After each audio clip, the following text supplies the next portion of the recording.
stages of the rut. What are the 4 stages? I wanted to make this video because I recently went through this, and you know, things have been going really bad, but recently there's just been stuff that's been punching me in the face and in the mind. Like, I'm just not good right now, so I thought making this video would be like therapy and I could share my tips. Stage 1, the downhill phase. This phase is when you can start to feel yourself going down that rabbit hole. It's when you lose motivation to literally do anything. You can start feeling yourself to, you know, not really care about stuff and kind of fall into the rut. Stage 2, feeling stuck. This is when you go into like the deeper end of stage 1. You go downhill and then you just kind of hit a wall of just feeling stuck. Like you're in quicksand and you're just falling more and more and more deep into it, and you feel stuck entirely at this point. At this point, you kind of accept that you're in a rut, and it's when you start to not care. Stage 3, the rut.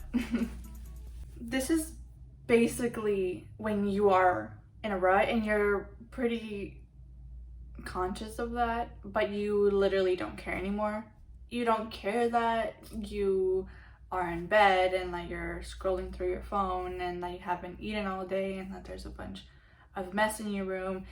You're in a rut, and since you already went down this path, you don't care and you're probably just gonna stay in it.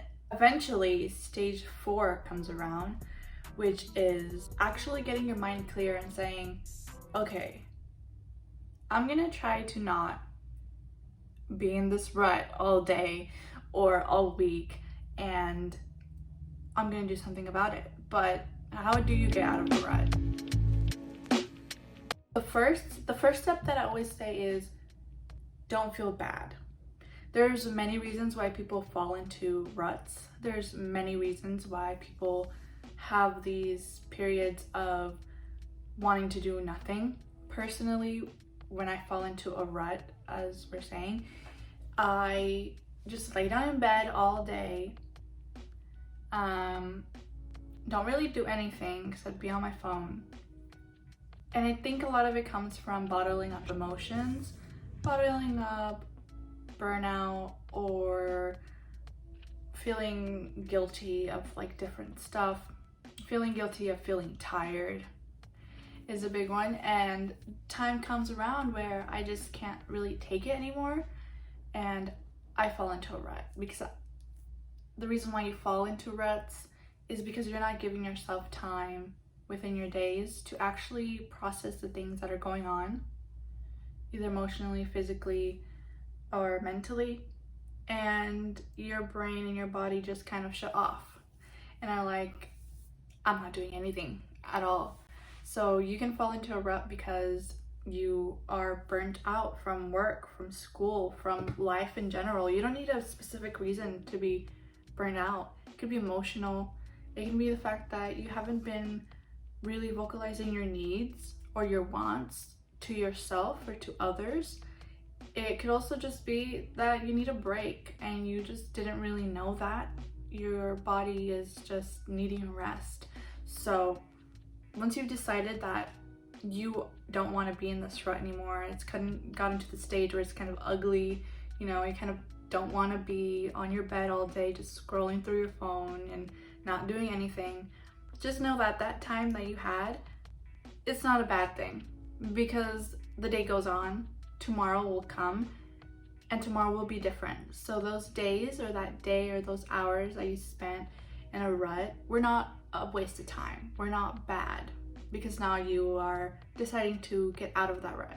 The easiest way and the easiest tips to get out of a rut is this. It's a 3-step process, and it's basically reminding yourself that it's not a bad thing, that it's okay, and deciding that you're gonna get out of the rut. Step 2 is doing small activities throughout the day. The 3-step process can take 1 to 2 days, 1 to 3 days. It just kind of varies. Step 2 is doing small activities throughout the day that push you just a little bit. A small activity would be brush your hair, brush your teeth, put the plates that are in your room in the sink, throw the water bottles away that are empty that are in your room. You know, get all of the clothes that's on your bed and throw it on the floor so you have a nice set bed. Wash your face. Small activities like drink water. Examples like that: washing your face, drinking water, brushing your teeth, putting the plates in the sink, maybe throwing away the water bottles. Small activities. I would usually say it's better to do that in like one day. And then the next day you do step 3, which is bigger activities that push yourself just a little bit more. Instead of just putting those plates in the sink, wash them. Instead of just washing your face, take a shower this time. Get all of that clothes that's on the floor and put it in the laundry basket.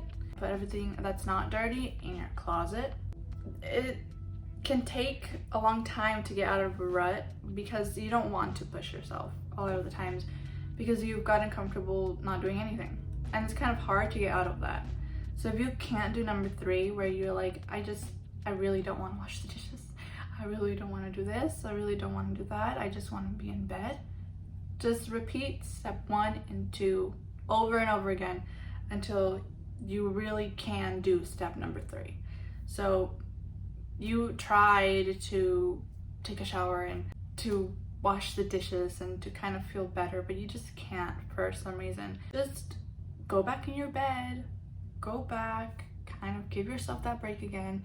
Don't feel bad about it, but decide that being in a rut is not a good thing, and it's not something that you should be in 24/7. So start doing small activities like brushing your teeth, maybe organizing your desk, or taking off all the clothes on your bed, and then start to push yourself on step 3 slowly and slowly and slowly until eventually you can push yourself to go back into your normal routine. That is how I get out of a rut personally. I do all of that. Step 1, 2, and 3. Every single time I feel guilty about being in a rut, every time I feel bad about being in bed and not doing anything, I always do the steps 1, 2, and 3, and within a day or 2, I'm back at it. And sometimes you just need that rest. Sometimes you just need to be in bed. Sometimes you just need to cry. As I keep on, right now I took kind of like a break from Instagram. I post like every single day on Instagram. And I did not post on Saturday, and I haven't posted today on today's Sunday as I'm filming this, due to some stuff that has happened that kind of has made me very upset and just not in a good state. And I haven't really told anyone that, so if you know me, yeah. Anyways, I'll be back on Monday. So if you follow, I mean, I don't even know when I'm posting this, so I don't know why I'm giving updates. I'm just saying that an update video about what I'm currently going through will probably be uploaded on YouTube. Not specifically about like what I'm going through in my personal life, but of ways to overcome that, because I'm like in the middle of that right now, you know. Most likely next week's podcast episode will be about this too, but this week I have something planned for the podcast, so I don't think it'll be this week, but next week probably will be.